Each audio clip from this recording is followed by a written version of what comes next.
Hello friends, welcome to our channel. Big breaking న్యూస్కి స్వాగతం. June 2న భారీగా పెన్షన్లు అర్హులకు మాత్రమే జమ. తెలంగాణ రాష్ట్ర సర్కారు కాంగ్రెస్ ప్రభుత్వం సీఎం రేవంత్ రెడ్డి గారు పెన్షనర్లను ఉద్దేశించి ఒక కీలక అప్డేట్ అనేది తీసుకురావడం జరిగింది. తెలంగాణలో ఉన్న దాదాపు 53,46,372 మందికి ఈ యొక్క పెన్షన్ అనేది విడుదల చేయడానికి అయితే అవకాశం అనేది కనిపిస్తుంది. 53 లక్షల మందిలో దాదాపు అర్హులు ఎవరైతే ఉన్నారో అర్హులకు మాత్రమే పెన్షన్లు ఇస్తామని అయితే సీఎం గారు అయితే ఆదేశాలు జారీ చేయడం జరిగింది. దీనికి సంబంధించిన తాజా సమాచారం మన ఈ యొక్క వీడియోలో తెలుసుకుని ప్రయత్నిద్దాము. మన ఛానల్ని ఫస్ట్ టైం చూస్తే ప్రతి ఒక్కరు సబ్స్క్రైబ్ చేసుకోండి, అదేవిధంగా బెల్ ఐకాన్ గంటను ఆన్లో పెట్టుకోండి. అదేవిధంగా వీడియో నచ్చినట్లయితే లైక్ చేయండి, వీలైనంత త్వరగా వీడియోని అందరూ కూడా షేర్ చేయడం ప్రయత్నించింది. తెలంగాణలో ఆసరా పింఛన్లు జూన్ 2వ తారీఖున తెలంగాణ ఆవిర్భావ దినోత్సవ వేడుకల సందర్భంగా ప్రతి ఒక్కరు కూడా ఆసరా పింఛన్లు పెంచుతామని అయితే సీఎం రేవంత్ రెడ్డి గారు, ఉప ముఖ్యమంత్రి బట్టి విక్రమార్క గారు అయితే వీడియో సందేశంలో అందించడం జరిగింది.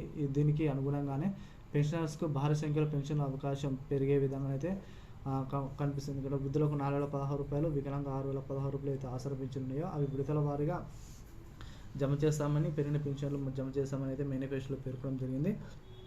అయితే దీనిని దృష్టిలో ఉంచుకొని ఎవరైతే అర్హులు ఉన్నారో మొదటగా అర్హులకు మాత్రమే జూన్ 2వ తారీఖున వారి యొక్క ఖాతాలో జమ చేస్తామని అయితే సీఎం గారు అయితే బదులు ఇవ్వడం జరిగింది. ఏది ఏమైనా ఈ జూన్ 2వ తారీఖు మరో 3 నుంచి 4 రోజుల్లోనే తెలంగాణ ఆవిర్భావ దినోత్సవ వేడుకల సందర్భంగా సీఎం గారు ఈ యొక్క అనౌన్స్మెంట్ అయితే చేస్తారు. చేసిన తర్వాత ఎవరైతే ఎలిజిబిలిటీ క్యాండిడేట్స్ ఉన్నారో వారికి మాత్రమే పెన్షన్లు అయితే ఇవ్వడానికి ఆస్కారం అయితే కనిపిస్తుంది. భారీ సంఖ్యలో పెరిగిన పెన్షన్లు ఏవైతే ఉన్నాయో అవన్నీ కూడా మనకు చూసుకున్నట్లయితే ఈవినింగ్ వరకు అయితే ప్రతి ఒక్కరు పడతాయని మనకున్న సమాచారం. ఏది ఏమైనా పెన్షన్లకు సంబంధించిన కీలక అప్డేట్ అనేది ఏది వచ్చినా సరే మీకు అనేది వీడియోస్ అనేది మీకు అప్డేట్ అనేది అందించబడుతుంది. కాబట్టి ప్రతి ఒక్కరు మన ఛానల్ సబ్స్క్రైబ్ చేసుకుని, అదేవిధంగా రైతన్నులకు సంబంధించి ఒక వార్తను తీసుకురావడం జరిగింది. 4 నుంచి 10 ఎకరాల వరకు ఉన్న రైతులు ఎవరైతే ఉన్నారో వారికి రైతు బంధు కింద 7,500 రూపాయలు కూడా జమ అయినాయి. ప్రతి ఒక్కరు మీ యొక్క ఖాతాలో కూడా అన్ని చెక్ చేసుకోండి.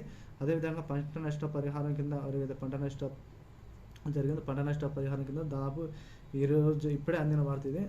మనకు సంబంధించిన బడ్జెట్ అనేది నిధులు అయితే జమ చేశామని అయితే మనకు అయితే ఒక వార్త అయితే రావడం జరిగింది. దీనికి సంబంధించిన రైతులకు సంబంధించి ఒక ప్రత్యేక వీడియో అయితే చేయడం జరుగుతుంది. కాబట్టి ప్రతి ఒక్కరు కూడా మీ యొక్క రైతు భరోసా అయినా కానీ నష్టపరిహారం కానీ ఎవరైనా అర్హులు ఉన్నారో వారికి ఈ విధంగా అయితే నిధులు అయితే జమ్ముతున్నాయి. ప్రతి ఒక్కరు కూడా మీ మెసేజ్ అని చెక్ చేసుకోండి. అదేవిధంగా వీటికి సంబంధించిన తాజా వార్త కోసం మన ఛానల్ని ఎప్పటికప్పుడు వాచ్ చేస్తుండండి. రైతాంగాలకు సంబంధించి ప్రభుత్వం కూడా త్వరలో కొత్త నిర్ణయం అయితే తీసుకోవడానికి అవకాశాలు అయితే కనిపిస్తున్నాయి. ఎందుకంటే 7,500 రూపాయలు అయితే చాలా వరకు అయితే ఇన్ని రోజులు అయితే మనకు ఖరీఫ్ సీజన్లో, రబీ సీజన్లో వచ్చేసరికి ప్రతి ఒక్కరి దగ్గరికి అయితే పడట్లేదు. దీనికి సంబంధించి చాలా సమాచారం మీకు అయితే అందజేయబడుతుంది. ఏది ఏమైనా భారీ పెన్షన్ అనేది జూన్ 2వ తారీఖున ఉంటున్నాయి. వీడియో నచ్చినట్లయితే లైక్ చేయండి, షేర్ చేయండి. Thank you.